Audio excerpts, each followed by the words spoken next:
Everyone. Good morning from the United States of America, Tampa. And good day or good evening, wherever you are. Welcome to this USF International Seminar. I am Race Jiang. As you can see, I am an associate professor of USF Genomics at the University of South Florida. And today we're going to have two exciting speakers.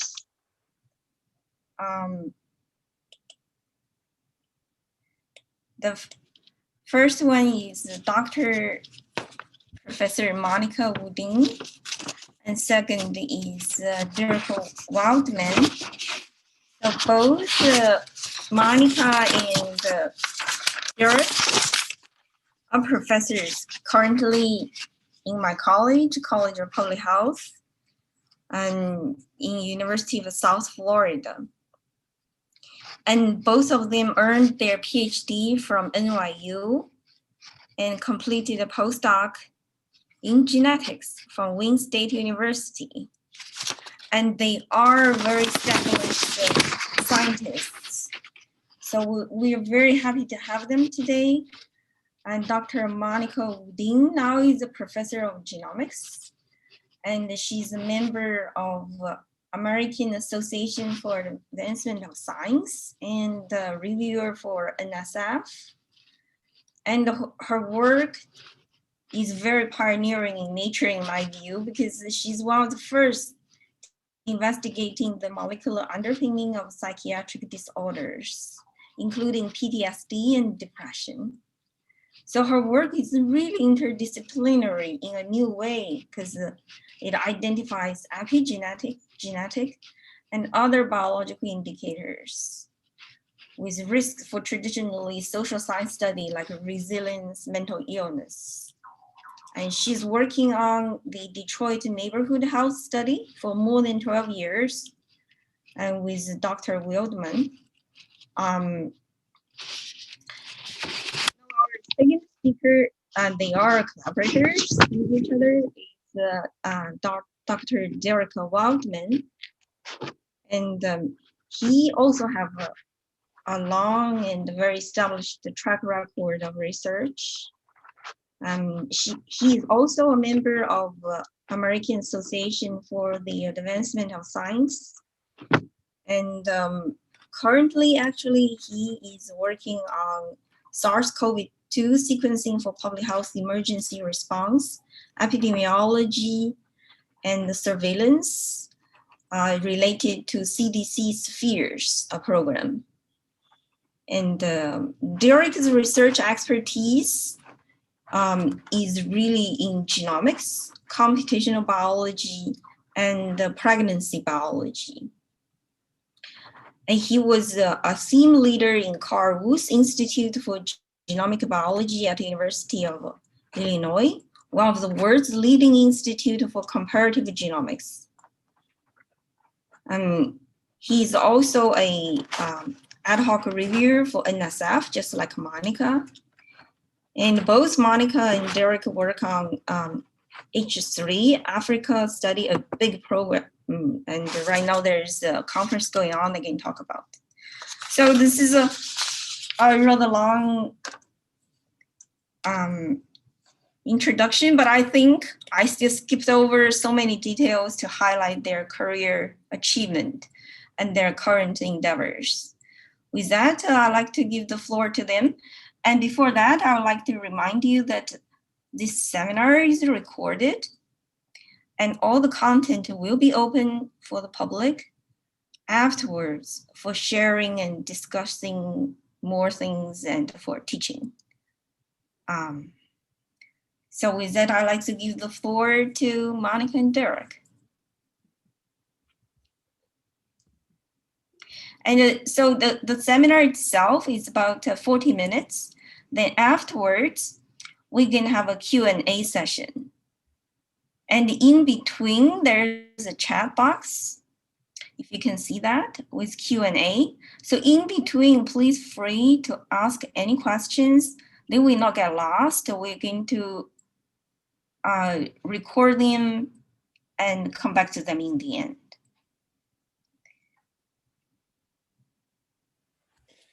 Okay, with that, Monica, please.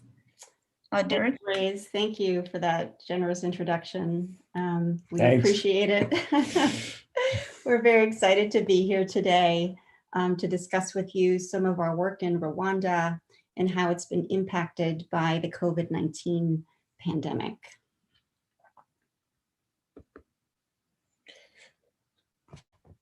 So just to give everybody an idea about what we're going to talk about, we're going to introduce the country of Rwanda and also the COVID situation there. And we're going to place that in the context of our epigenome-wide association study of post-traumatic stress disorder, or PTSD. We'll talk about how we've been working together during this pandemic and what sort of publications and how we integrate ourselves with the larger H3 Africa consortium, which H3 Africa stands for Human Heredity and Health in Africa. And then we'll talk about some of the other accomplishments members of our team have made over the past year or two. So for those of you who may not be familiar with the country, Rwanda is a relatively small, geographically speaking, landlocked country in Central East Africa. You can see here where it's situated within the continent as a whole in the upper left corner, and then the map has zoomed in to sort of identify which countries immediately surround it. So to the west we have the DRC, to the north we have Uganda, to the south we have Burundi, and to the east we have Tanzania. And Rwanda is smack in the middle of all those countries. Currently it has about 12 million people in its population, and it is unfortunately probably best known to the outside world as the location for the genocide against the ethnic Tutsi, which took place in 1994. So many people on this call may be too young to recall the events of that time. Just so we all have the same vocabulary, we decided to include this definition of genocide. So the UN defines genocide as acts committed with intent to destroy, in whole or in part, a national, ethnical, racial, or religious group as such, killing members of the group, causing serious bodily or mental harm to members of the group, deliberately inflicting on the group conditions of life calculated to bring about its physical destruction in whole or in part, imposing measures intended to prevent births within the group, and forcibly transferring children of the group to another group. So the Rwandan genocide against the ethnic Tutsi took place from over a short period of time, from April to July 1994. Right now is the commemoration time of that genocide that occurred 27 years ago. Over 800,000 people were killed, approximately. We don't know the exact numbers, but that's about 1/7 of the population. And about a little under 2 million folks were accused of participation in that genocide. In other words, 2/7 of the population. The census in 2005 showed that 1 of 4 children were orphans because of the devastating effects of this genocide. And 26.1% of folks in Rwanda have PTSD, and that number raises to 41% among orphans and widows. And keep those numbers in mind, because later in the presentation, we're going to compare them to statistics from other populations that haven't been exposed to such mass trauma. Mm-hmm. Shown here is the Kigali Genocide Memorial. Kigali is the capital of Rwanda. And this memorial is a tribute to the people who lost their lives during the 100 Days of Killing, which it's commonly known as. And I took this picture in 2016 during my first visit to the country. And what struck me is that they were continuing to add bodies to this memorial site that had been identified at that time more than 20 years after the genocide. So it's an ongoing, evolving memorial, and people definitely from all over the world come to commemorate victims, but also family members of victims come to reflect on their loss, because most of the time they don't exactly know where their loved ones are interred, but this is sort of a central location where they can come and reflect on their loss. This is where a lot of the remains have been buried in Kigali. There are a number of plots in which just massive numbers of people are interred. It's not an individualized situation because the identification process is quite challenging. So what are we doing in Rwanda? Derek and I are conducting research in collaboration with partners at the University of Rwanda to examine the impact across generations of exposure to trauma and PTSD, specifically in relation to the genocide against ethnic Tutsi. We submitted and were awarded a grant from the National Institutes of Health, and it is supported not just by the NIH, but also by the Wellcome Trust. So it's sort of an international effort. And our goal in this award is to characterize the transgenerational genomic impact of genocide exposure, as well as PTSD, in women survivors of the genocide, as well as their offspring. So the offspring that they were pregnant with during the genocide. Another primary aim of this award is to build scientific capacity, both in Rwanda and in Africa at large. And one other thing, in the larger consortium, the activities are about 40 projects, different grants, and we're integrating the data from all these projects together across the continent to get a comprehensive view of health and heredity in that continent. So these are a few days old. This is from last Thursday. The situation in Rwanda, the number of cases is about 23,670, and the number of deaths is very low. Only about 300 deaths have been confirmed to be COVID related. There are some caveats to go with this.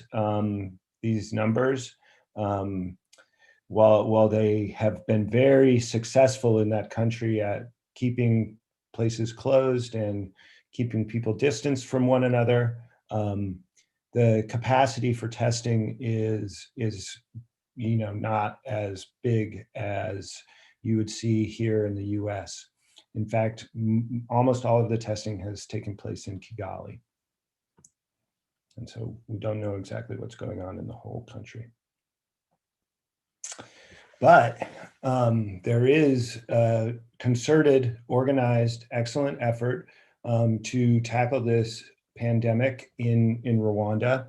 And this is a report, which these reports come out regularly from the COVID response task force. And I've highlighted two of the members of our research team on this particular report, Clarice Musan-Baganawa and then Leon Muteza.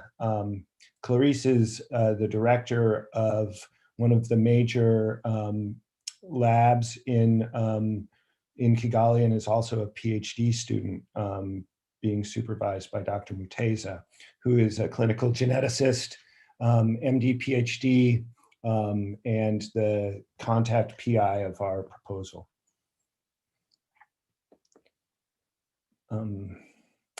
They've been very active. Seen here is a paper that came out earlier this year in the very prestigious scientific journal Nature. And three of our team members are co-authors on this. You see Clarice, who I mentioned, and Leon, who I mentioned, and in the middle is Dr. Annette Uwineza, who is another clinical geneticist in the country and a member of our team. This paper is very creative. I can't claim to understand all the details of it, but in low and middle income countries, the capacity is not there to test everybody individually. So what they've developed is a complex mathematical model. This is shown a hypercube here on the right, in which they pool a number of samples, and then they can extract which of those samples are positive for the virus and which are not, using both mRNA testing and also antibody-based tests. That's a great accomplishment. And this type of approach can be applied to many different countries and many other situations. And so we were very excited to see this. So our project is focused, as I mentioned, on the impact of the genocide, both within the generation that experienced it directly, as well as the next generation, in particular, the children that were in utero at the time of the genocide. So I mentioned earlier, keep in mind the statistics that we showed on an earlier slide of 24.1% of the Rwandan population experiencing PTSD, and upwards of 40 in certain populations that were extremely exposed to trauma. Well, compare that here to worldwide estimates of the disorder, which rank at about 3 to 4% for PTSD and 4% for depression. So we know that the outsized burden of the disorder in Rwanda is directly related to exposure to this terrible traumatic event. And before we get into some of the details of our study, I'll just summarize the design.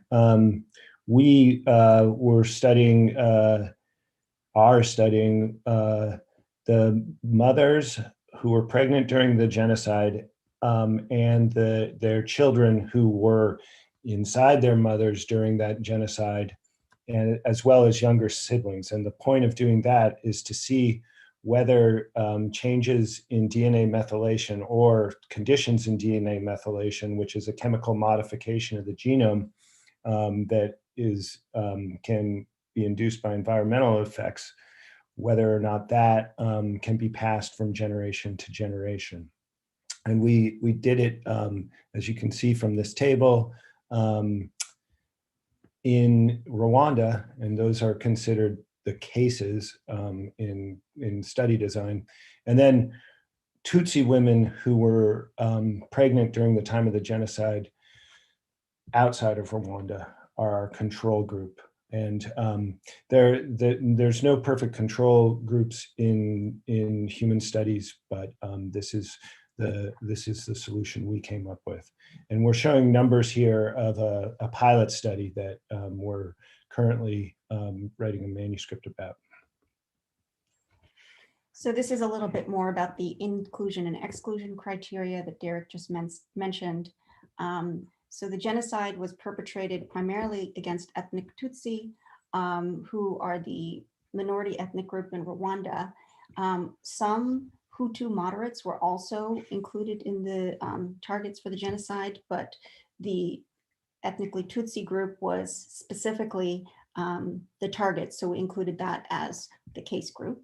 And so the women who were exposed to this in the country during the 1994 genocide, who were pregnant at the time, and also their offspring who were born from that pregnancy, they were included in the study. The women also had to have a younger child to be included in the study to see if there might be effects that persisted beyond exposure to the genocide into the next child. The control group, as Derek mentioned, were ethnically matched, so they were Tutsi as well, and pregnant, but lived outside of the country during the genocide. They also had to have a child born from the pregnancy during the genocide, and also a younger child as well. Yep, and those women were primarily in the Democratic Republic of the Congo. This site is in Kigali. It's called AVEGA. AVEGA is an organization which is the Association of Genocide Widows Agahozo. And it was established after the genocide to reintegrate the widows back into Rwandan society. And there's about 20,000 plus members in this society. And just an additional word about this organization. As you can imagine, during the genocide, families were decimated, and women who were often survivors didn't have people they would typically rely on to help lift themselves back up. So they formed together this organization that was very kind of on the ground at first, but over the years has grown to be a network that is has its primary site in Kigali, but it's a network all over the country. Mhm. This is one of the places where we've collected DNA samples from our study participants. Another partner group is Compassion International, which is a faith-based organization that focuses on the health and well-being of children suffering from poverty.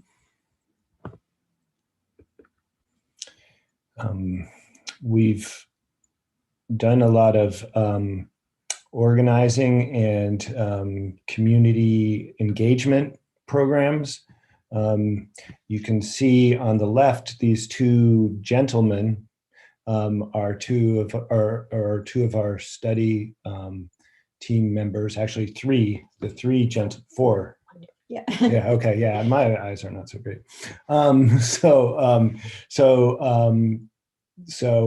Two of the PIs, Stefan and Leon, and then Eugène and Jean are psychologists working on the project. And what you see here are several of the widows.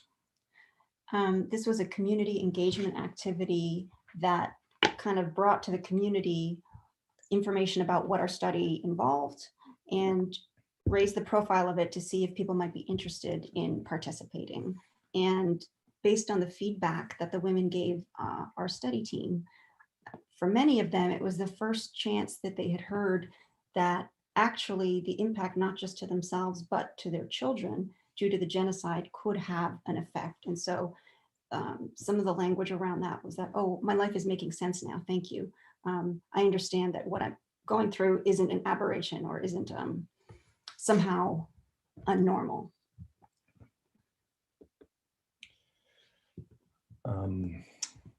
So our specific research objectives from the DNA side of things is to determine genome scale DNA methylation levels. And you can see on the figure, there's these little MEs, but that actually is an abbreviation for methylation.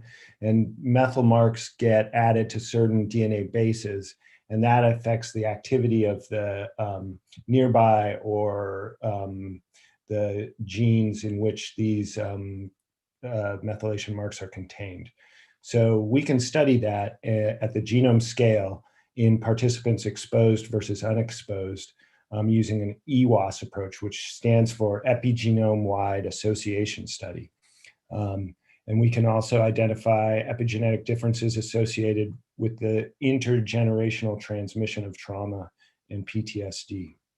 And so we know based on animal work that exposure to environmental chemicals as well as stress or trauma can impact methylation marks. And we've observed this in human studies as well. But what we really don't know is whether such exposures that induce changes like this can persist between generations.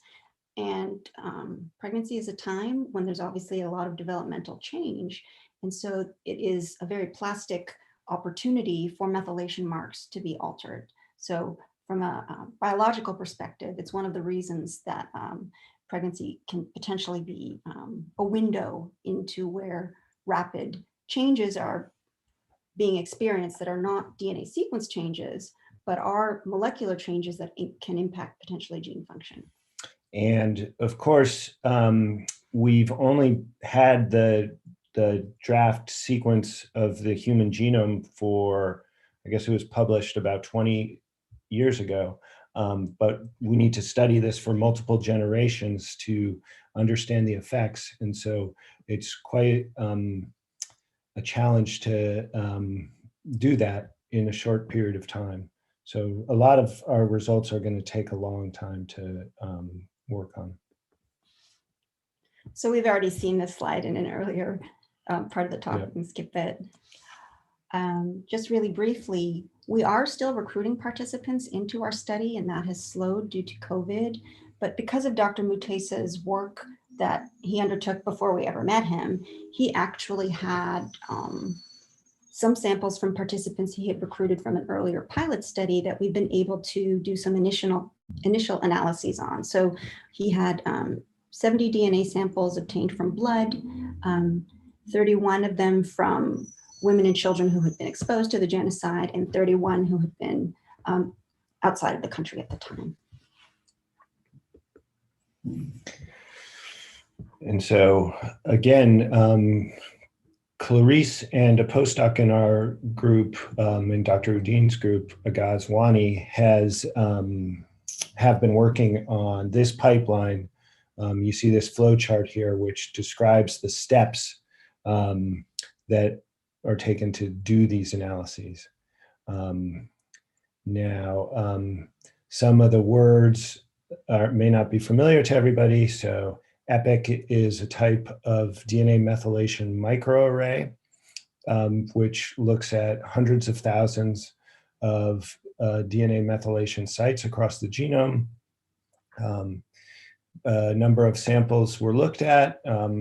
Some of them, unfortunately, didn't pass quality control because they're older samples or for whatever other reasons, but we have to be very careful to only use the good samples in our studies.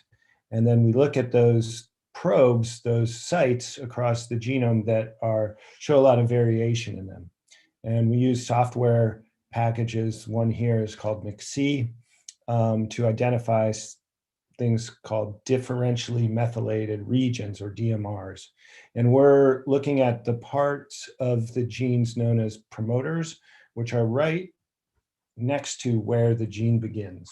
And then where a lot of the regulation of those genes, whether they're turned on or turned off, or go up or go down, that's sort of the control region for regulating gene activity. And so from this flowchart, you can see that ultimately at the bottom, our goal was to identify differentially methylated regions that were shared between mothers and children. And in particular, identify those DMRs, differentially methylated regions, that were specifically associated with intergenerational exposure to genocide, which we determined via statistical analysis. So this is something we see a lot of in the field of genomics and epigenomics, lists of genes that are significant from a statistical perspective in the mothers exposed versus unexposed to the genocide. And by significant, that's this p-adjusted column. And that is, we have criteria about what we consider significant and not. Some of these genes mean something to me. Some of them don't. I don't know if you'd like to comment. There do seem to be a number of genes related to developmental processes. Remember, this is methylation being measured in blood. Methylation is tissue specific. We can't assume that what levels we see in blood are reflective of what we might see in other tissues, but it is interesting, at least initially, to examine the identity of this gene list and to note that some of these have to do with development as well as brain development. Yeah. And this is just another summary of the significant DMR genes in the exposed versus unexposed folks, specifically the children of the women who were pregnant during the genocide. And a lot of these have to do with things like development, as Monica just mentioned. These HOX genes are transcription factors that that drive the differentiation of the body into different tissues and things like that. Others have to do with energetics, like lactate dehydrogenase, the last one on the list. Yeah, that's all I'm going to say about that. So we had 24 DMRs that were identified in the mother comparisons, so women exposed to the genocide versus not, and I think 16 that were identified in the children comparison. And between those two lists, there were actually 6 that were shared. And so that's what you're seeing here. And again, we have some genes related to development, homeobox A5, fibroblast growth factor, as well as some other genes that may not be so obvious in terms of their function, like BCL6 co-repressor. So it's one thing to identify the overlap between DMRs in mothers and children, but what we ultimately want to do is identify which genes are associated with genocide exposure in a transgenerational way. Okay. Do you want me to take this one? Yes. Okay, yes. So before I talk about the genes we identified associated with genocide exposure, there are now bioinformatic methods to sort of link methylation observed in one tissue with levels observed in another. And so, as I mentioned, we have methylation measured in blood, but we can infer levels in brain to some extent based on their correlation with methylation in brain. So we drew on a publicly available website, Image CPG, to determine of the genes that were shared between mothers and children, so those 6 that were in the prior slide, which actually showed correlation between brain and blood. And you can see that 3 of them did. Yeah, and of course we're interested in the brain because PTSD is a psychiatric disorder. So this is showing what the methylation levels in a particular CPG site in the B core gene look like in exposed children versus unexposed children on the left. You can see that methylation is higher in yellow for the exposed children. The pattern is the same for the mothers on the right. Exposed mothers have higher levels of methylation at the CPG site. That's interesting, but again, we want to identify which genes actually have a pattern of genocide exposure that associate with them. One thing is that a CPG, or a CG as it's denoted here, is one of those individual methylation marks at a single DNA base in our genome. And so CG 156271888 just refers to an individual CPG site located in this particular gene. So how did we identify genes that show this sort of intergenerational pattern of exposure to the genocide impacting the next generation? Well, we took individual CPGs within each differentially methylated region that was identified in the mother comparison. And then we modeled whether CPGs in those DMRs in the children were a function of the mother's methylation, exposure of the mother to genocide, age, and gender. And so what I'm showing here are 3 different CPGs within the B core gene that had a pattern of statistically significant associations with exposure to genocide, predicting the methylation levels in the children. And so again, you can see that this pattern, which is in the same gene we just showed in the box plot prior, has levels of methylation that are higher in the exposed group. So similar pattern, but here with the added kind of statistical weight showing that that exposure covariate is significant in the model. So of the 6 genes that were shared in the DMR analysis between mothers and children, these 3 here that are bounded in red showed evidence for intergenerational patterns of transmission in the same way I just described. So basically, there's many differentially methylated regions that were found to be significant in children and mothers, and of those 6 were shared across generations. And 3 of those showed significant correlation between brain and blood, and the statistical evidence for intergenerational transmission of genocide exposure was identified in 3 differentially methylated regions in the genes shown here. 2 of which actually have correlation between brain and blood. Mm-hmm. So now back to COVID. We were able to get those samples to USF before the pandemic. And we started on the current data collection in 2019 in Kigali and got several other sites as well. But when the pandemic began, there was a complete lockdown in Rwanda, and so all our data collection activities have paused. The plan is to get things up and running next month again, though.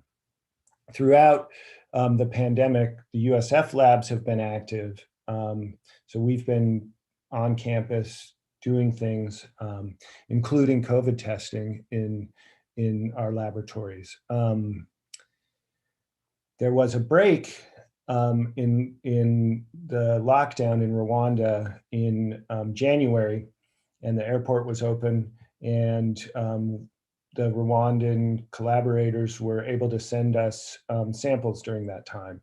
And so we just received 47 families, so that's the mother and the 2 offspring, in January of 2021.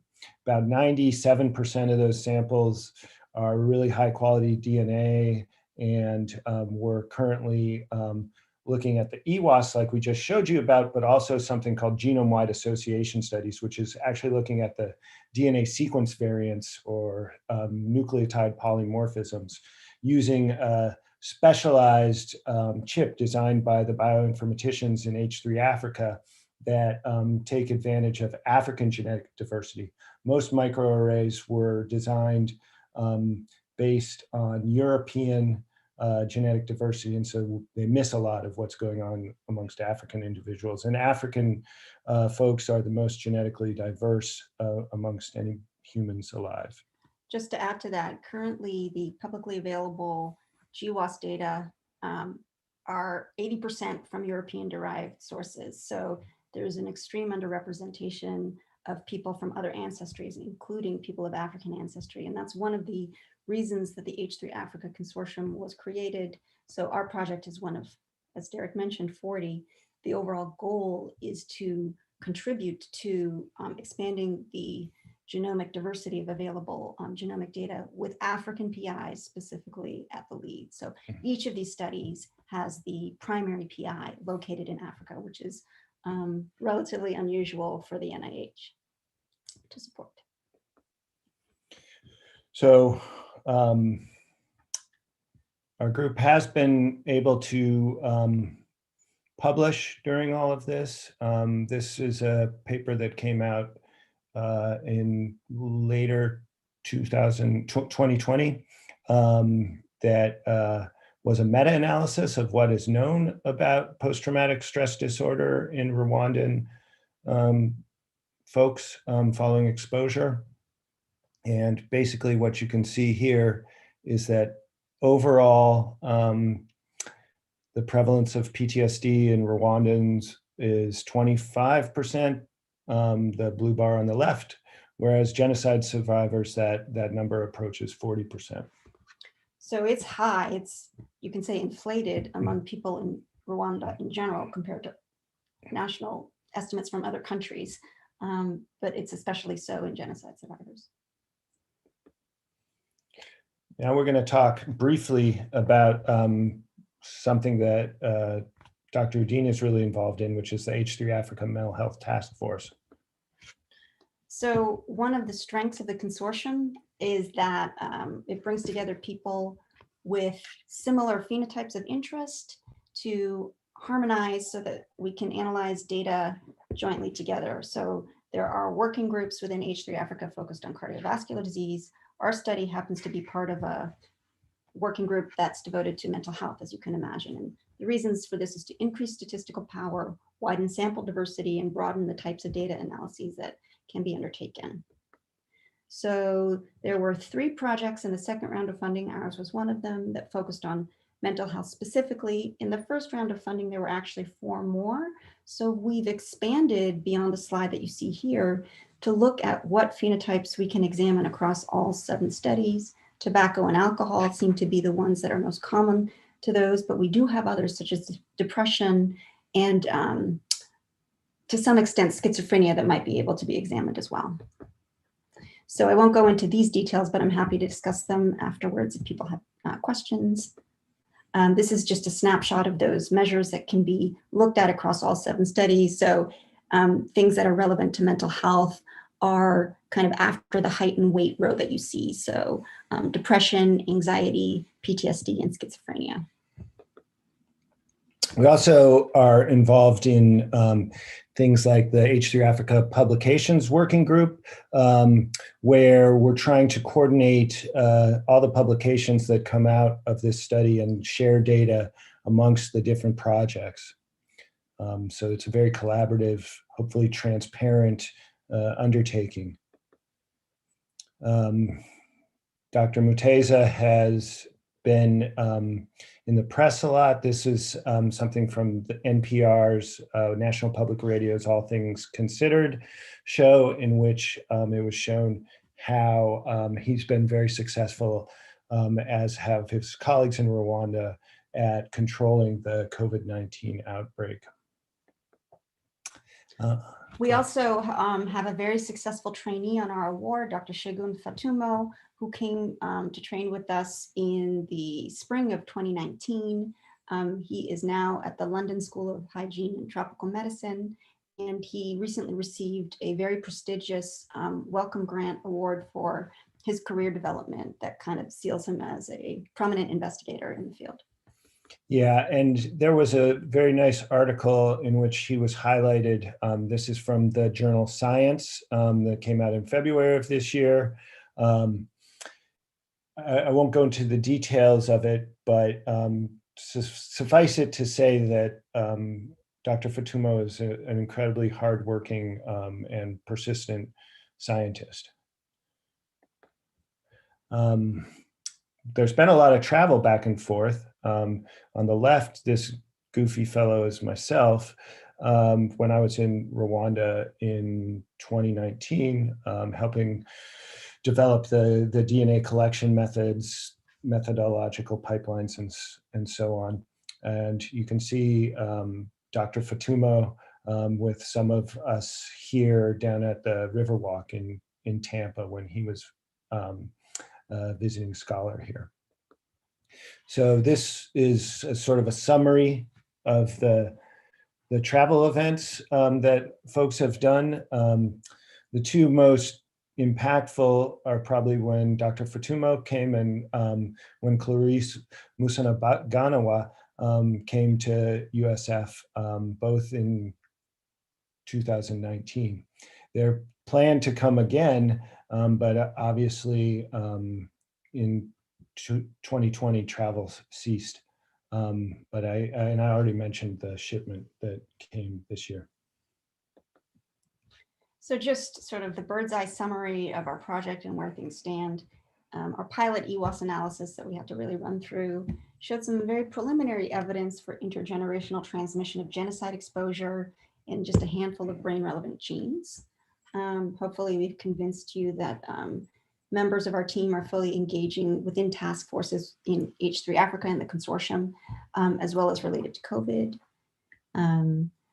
Support from this award and the larger consortium has really enhanced career transitions to independence, not just for Dr. Fatumo, but for many other investigators that have been supported by these awards.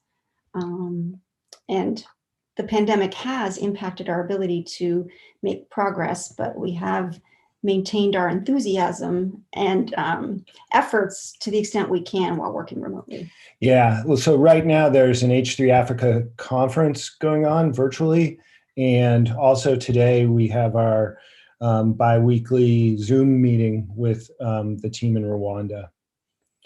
So that's basically it. We thank the NIH and the H3 African Consortium for supporting the work. We are also grateful to the community partners that we've mentioned, and especially the study participants who are willing to share their stories with us. This is some of the team members that we've talked about, and including ourselves, and these are the names of those folks.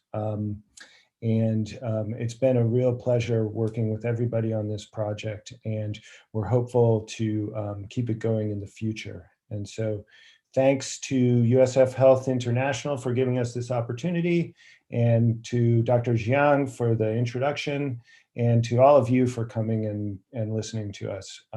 Thank you very much. We're happy to take questions.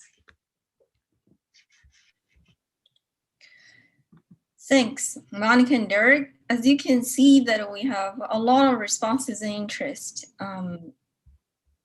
I don't know whether we have some live questions and people want to ask in their own voice. If not, we're just going to go through a lot of questions, because we have about 10 questions in the box, and some are more related to other, require different type of answers. So do you have time to look at it, or you want me to pick one? How about you choose one that seems quite pressing, or maybe some have similar themes? That's right. So I think this might be an interesting one in terms of your study design. That say in your study of the transgenerational trauma epigenetics, so does the study include the siblings who are not born during the genocide? So if it's a true effect, you should see that.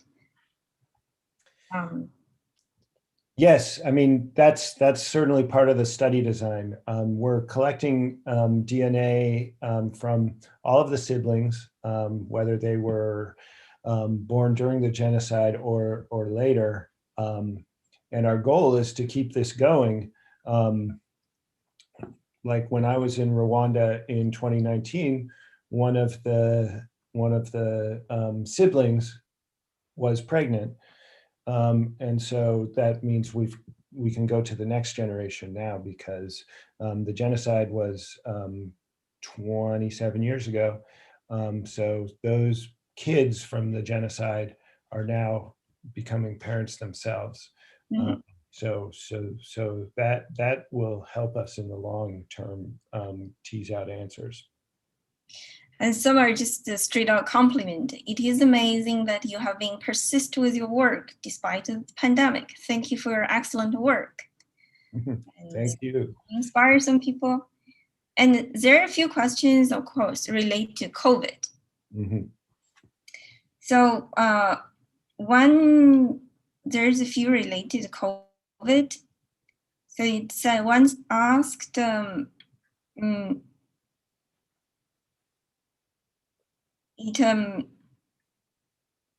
if we were to consider COVID-19 pandemic is also a source of trauma and PTSD for many, in your opinion, how would you be able to apply your research in the current situation? I'll paraphrase a little bit because. So I think the challenge is our research is primarily descriptive and not interventional, right? So it's no doubt that exposure to COVID, whether directly or indirectly, can be considered some form of trauma. So certainly the added levels of traumatic experience is something we would incorporate into our analysis that would enable a description of what we're seeing. So one of the things we do in our study is to take an inventory of traumatic event exposures. And so this could be considered one of those. In terms of how it impacts what we do with our work, I think we would need to frame our results in terms of participants we recruited before the pandemic, right, in 2019. and those that we are about to recruit next month. Yeah. So there, the other thing about COVID that's of some interest, it does seem that amongst Africans that there is a lower rate of transmission in some cases. And so we'd be interested in looking at the genomes of individuals in, genes like the ACE2 gene, which is the receptor that enables the virus to get into cells, and to see if there's any variants amongst Africans that protect them from infection. Mhm. I'll also say that the H3 Africa consortium that we're a part of has what's called a phenotype harmonization work group. So a work group that's focused on getting everybody's phenotypes that are shared among 2 or more groups together. They've developed a COVID module specifically in response to the pandemic, and it's being deployed across many studies. So what Derek is saying is potentially identifiable across more than just one study, but all the studies that have adopted the module. Yeah. So there's a question from Kaylee Rice and a couple of others on your definition and the characterization of PTSD. Because so are you considering clinical-based PTSD or other mental health diagnosis among your maternal and child DMRs? So right now, for the pilot results that we presented, we're actually only considering genocide exposure. That was the salient variable there, because there is evidence from other work that trauma exposure itself has an intergenerational impact while controlling for PTSD. So in the participants we're recruiting now, we'll have a larger sample size and we'll be able to potentially examine both genocide exposure and PTSD. We're collecting other mental health measures as well, things that are often comorbid with PTSD, depression, anxiety. We've excluded children with neurodevelopmental disorders, so we won't be able to look at that, but common mood anxiety disorders will be in there and we can look at that as well. Mm-hmm. Okay, this is a, so Casey, right? So let's get another one related, it's more technical, but I think it's kind of interesting also for me. Do you have any conjectures? So there are 10 DMRs between children that are not found in the mothers. So where do they come from and what's their significance? Basically, that's the question.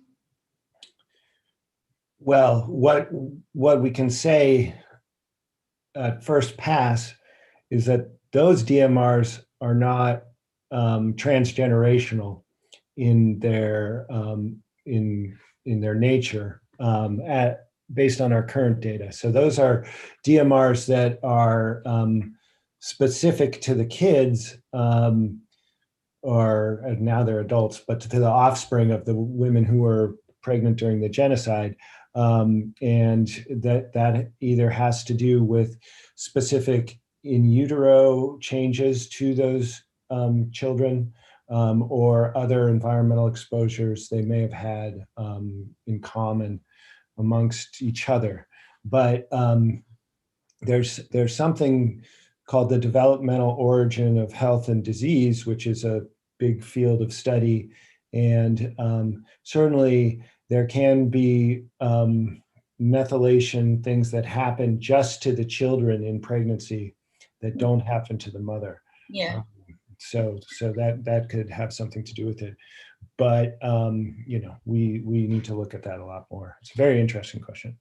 And I would just add that it's important to emphasize these are pilot results. Our sample size is quite small, and so we don't want to over-interpret what we're seeing. These are just very preliminary and initial results that we'll need to confirm in more samples.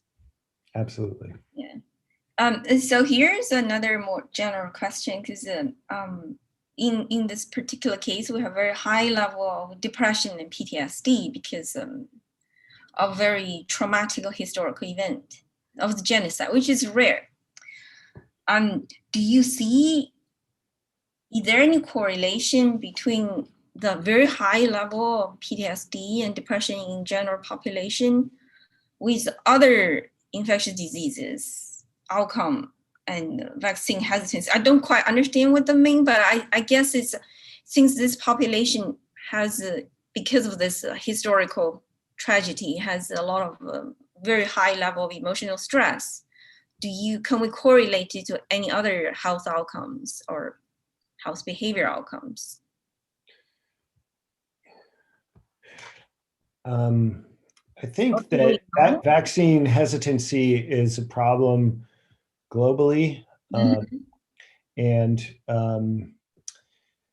whether or not it correlates with some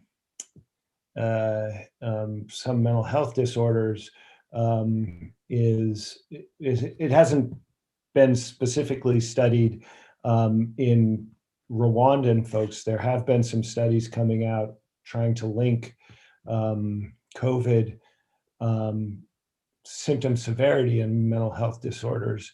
But obviously folks with mental health disorders are often reticent to seek care and treatment for those disorders, and don't go to the clinic as regularly as folks without mental health disorders. Okay, so here is some really interesting question related to transgenerational epigenetics inheritance. So someone asked, what about the influences from the father? The influence from paternal gene preconception? So that's a great question. And of course, it came up in the review of our award when it was at the proposal stage. And of course, it's an important component to consider. Unfortunately, during the genocide, a lot of women were raped. So the fathers of these children are not people that would be still in contact with the mothers, and or they were murdered. So the question of the contribution in this study is not really possible to investigate, at least for the mothers who lived through the genocide. Potentially we could look at that in the next generations, but for the maternal generation, the first generation we're looking at, it's not really ethical to do so. Yeah, there have been a lot of studies that have demonstrated paternal effects, particularly in animal models. Yeah, that's thanks for the answer. So this is another question related to this transgenerational epigenetics inheritance. I don't know, but this is the question. Do you plan to be selective only toward the Tutsi? Meaning, do you expect the epigenetics effect of the genocide to be diluted if there are intermarriage occurring across the tribes? So we did create inclusion criteria to be specific for ethnically Tutsi women for reasons I mentioned, not because we thought about the separation between ethnicities, which is really sort of, if you read about the history of Rwanda, somewhat artificial and related to colonialism, not related at all to the genetic diversity of the supposed two groups.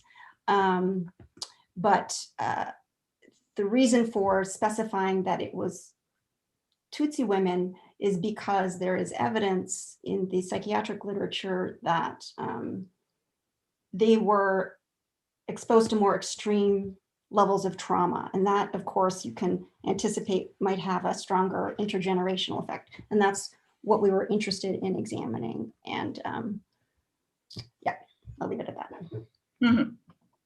Yeah, thanks for the answer. So finally, I think we need to come back to some other more social concerns people have. So one question is, what levels of psychological support is available for women and their infants affected by PTSD? So when we recruit study participants, there is always a psychologist on hand to deal with any acute distress that might be precipitated by the questions. At the moment, there are no infants in our study because we're recruiting women who were pregnant during the genocide and their children. So their children would be in their 20s. But of course, those children might also have mental distress. And again, their access to clinicians is available during the study. One of our psychologists on the team, Uddin Rutambesa, was the first psychologist on the ground post-genocide, and he developed a national network of mental health providers that weren't necessarily formally clinically trained, but could provide care as needed in the community setting, and that's sort of still available to people on an as needed basis. Mm-hmm. Mm-hmm. So this is a related question, and someone asked, it seems that that high level of PTSD should be considered as a humanitarian crisis. I don't know whether it's true statement, but it's very high. So are there talks to have your research affect health policies? So this is related to previous one.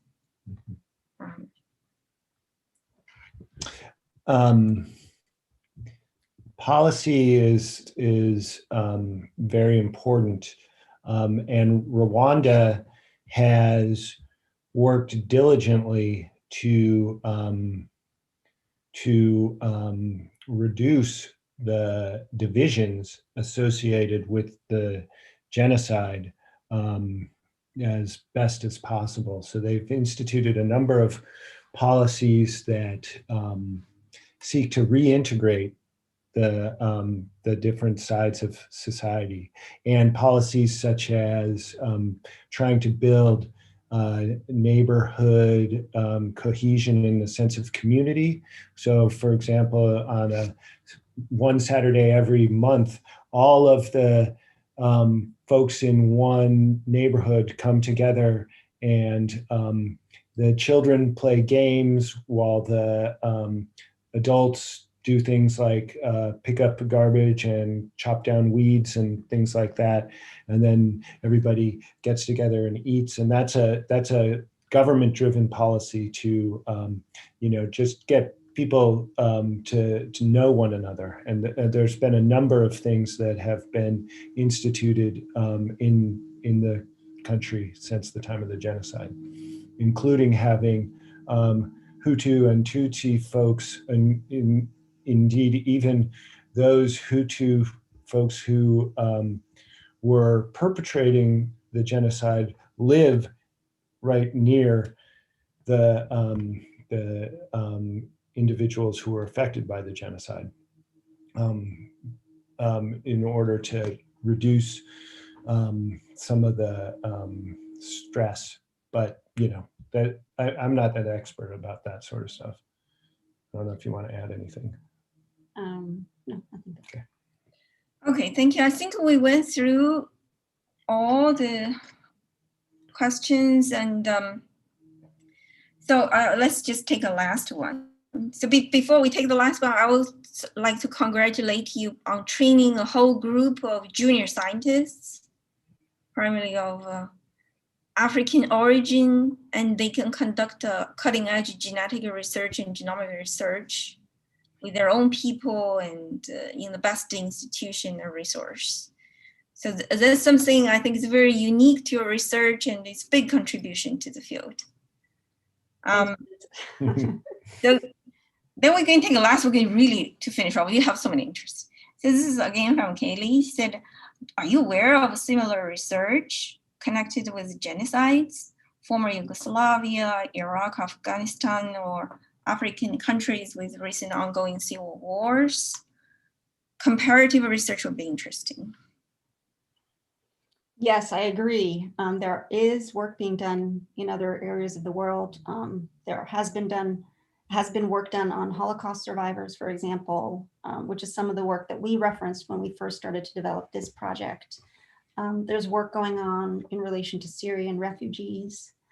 There's definitely interest in intergenerational transmission of trauma, not necessarily associated with genocide exposure, but in cohorts across the world. And so I think over time, you're going to see a lot more insights that can be gleaned maybe through meta-analysis of these results, or even just through systematic reviews if we can't match up the different study designs. And I think it's a challenging field because our generations are so long. It's not like animal work where you can just wait 2 years and get your answer, but there are birth cohorts that have been building for decades now. And I think some of these answers will be forthcoming, if not in our lifetimes, then in the next generation. Okay, so this is a fine. Oh, we're gonna finish it off with a compliment. This is from Janine from Dora. She said, "This is a wonderful presentation. Thank you for your work. Rwanda is near and dear to my heart. And I've been traveling there and have a background in promoting tourism there since the late 90s. So thank you for saying that, because I don't want people to leave this presentation yes, that Rwanda is a quote unquote backwater country. If you ever have a chance to visit, I strongly suggest you do. It's amazing. When I went there, I thought I was in Paris. Their roads are beautiful. Their landscaping is beautiful. Everything is extremely well run. The amount of progress they've been able to make in just a short amount of time since the genocide is breathtaking. Yep. Yeah. And of course, there are the lovely mountain gorillas, and there are elephants and wildlife, and there is great restaurants and art, and it's a lovely country to visit, and the people are wonderful. Yes, the people are amazing. With that, I think it's a perfect note to end this discussion. So thank you, Derek and Monica. Thank Jesse, Jamie, and Tina for organizing. And thanks for all the participations and the really wonderful discussion. So as a reminder, the talk is recorded and all the resources will be made available and sent to you by email, I think, according to Jesse. So Thanks, Reyes, for moderating. you're welcome. Have some good food for thought and have a good